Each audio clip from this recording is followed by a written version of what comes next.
Today, I thought it would be a great day to chat about mind and body and see how spirituality connects with calisthenics and vice versa. A little introduction regarding me. My name is Atem. I'm French. I've been living in LA for the last 20 years. I would say I'm kind of a martial artist of life that has a lot of interest in science, philosophy, and spirituality. And because of the French education, where we reject the body, and I realized something was missing.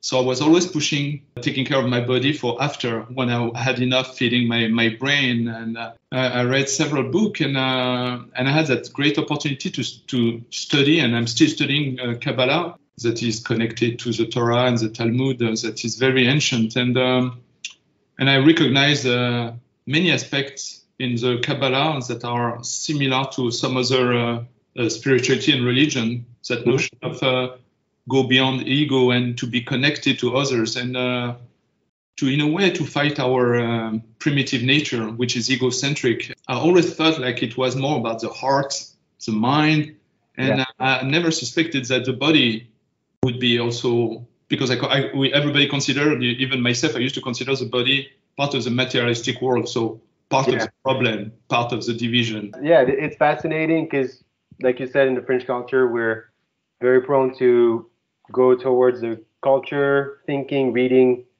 We do all the mindfulness work, but we forget that the mindfulness work is done within the body. And just like you, I discovered that later in time. I mean, I was aware, but not really conscious of it, basically. So that's where the calisthenics aspect of things is very interesting. It makes you aware of some of the things that we kind of know, but it's hard to materialize. It's hard to materialize. Yeah. So we think there's an order of things. You got to have your mind right to actually get a right body later, or there's some sort of order of things, and that the body is less important because like you said, it's a materialistic thing, whereas the spirit is just more elevated. Whereas really, when you do the movement, the body movement experience, you understand that it's the same. There's just, two faces of the same coin. Exactly. It's not one before the other. It's all connected. And body weight movement is great for this because you are against yourself. There's no outside tools. It's so primal in a way. It's very minimalist. I mean, it's the most minimalistic thing you can ever do is work with your own body. So you really realize that it's you versus you, and that there's no outside thing besides your body that will help you achieve your goals. What I believe a lot of spirituality, but especially Kabbalah, is promoting connection to kind of goes against our primitive nature, which is the egocentric, meaning the desire to receive for ourselves. Like we have that body who wants to seek pleasures. And I didn't realize when I was in my mind, in my introspection, in my intellect, it was part of the ego as well. I wanted to gain that knowledge as a source of pleasure for myself. So how can calisthenics permit or contribute to continue to elevate spiritually by going against our desire to receive for ourselves? It comes naturally because when you're alone versus yourself, you understand that you work in an environment, because when you're alone, you get to pay more attention to what's around you. So you understand that you have to give up, in a way, the action of living for yourself. But how calisthenics can develop in us a sort of altruistic nature? So when you're alone, it already connects you in the environment, but when there's other people within that circle as well, then it makes you, and again, we're just the same, all of us, we are with our own body. So there's a connection that immediately forms. Let's say there's 5 people in the park working together or next to each other. You understand right away what the other people are struggling with because they're only using their own body. So you can right away project yourself onto others and try to help them out. And you understand that if the group works, then the whole energy of that group is going to elevate everybody's mind at once. So it's really, because we all have the same tools at our disposal, it's very easy to share. It's not like you need a special, gadget or a technical thing to show that person how to use it. Using my finger, I can just show you, and you can do it right now on your screen. As long as it's part of our own body, we can all share it right away on the go, and it's easy to share. So, I see. So you're describing the fact that we are using all the same kind of set of tools, and that is at the foundation of what makes us connect to each other and feel like... it elevates everybody's spirit because we all have the same tools, so it's easy to share. So we can interact very quickly and naturally without any preconceived notion or knowledge. Really, it's you move your foot and you give me your feedback. I can immediately analyze that and give you some other feedback from myself, and it just creates an emulation like this that's just unmatchable, really, in any other field. It's just the easiest way to connect with people. So the spirituality comes from this. You understand that you're in an environment, so you're not alone, and you're with other people that you can share things with and benefit from.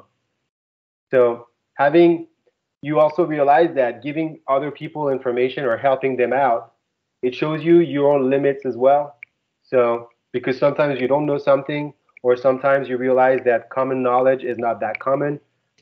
So either way, it helps you to learn more about yourself and people around you. So in every aspect is just an elevator for the mind and the body. Really, once you try and you practice this daily, it really creates a fundamental elevation. Would you say that calisthenics promote altruism? Yes, I do believe that. And it's not even a belief, it's just I've witnessed that. If you go to a gym, everybody is working in silos. They're all, on their machine, looking at the mirror or checking their app if they did enough reps. It's within themselves. Like there's nothing, there's no environment, there's no other people. It's just they're in that silo and they just do whatever it is. Yeah. When you go to the park, it's completely different. You have those people working individually too, but then they'll take a break and then they'll look at each other and then they'll see something wrong and automatically they'll branch into everybody else and try to interact just naturally, really, because it's the structure of the sport that creates that. So if you see somebody that's struggling and obviously they're more of a beginner than you are, then naturally you're going to introduce yourself and say, if you struggle here, do that. If you can't, do this. And it's just very easy because it's the same body. That person is already doing the push-up. All they have to do is tuck their elbows in, for example. And it creates, an immediate progress. That person is going to relate, think it's amazing because they're going to get that better form.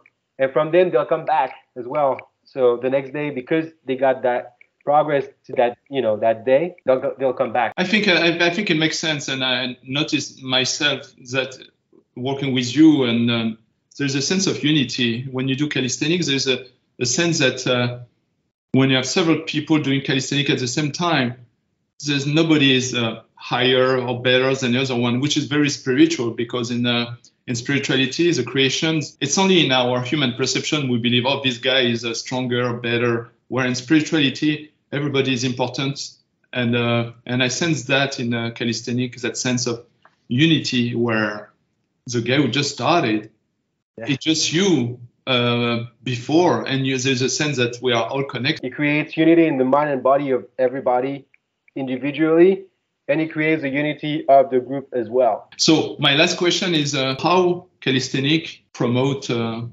altruistic love? I think it's really the way people want to share what they learned and experienced with others without any preconceived interest. You're not seeking for reward. You're not wanting to get paid. It doesn't matter, really. I mean, it's my job, but I help people on a daily basis all the time. It's a genuine pleasure to benefit the group and see everybody grow at once.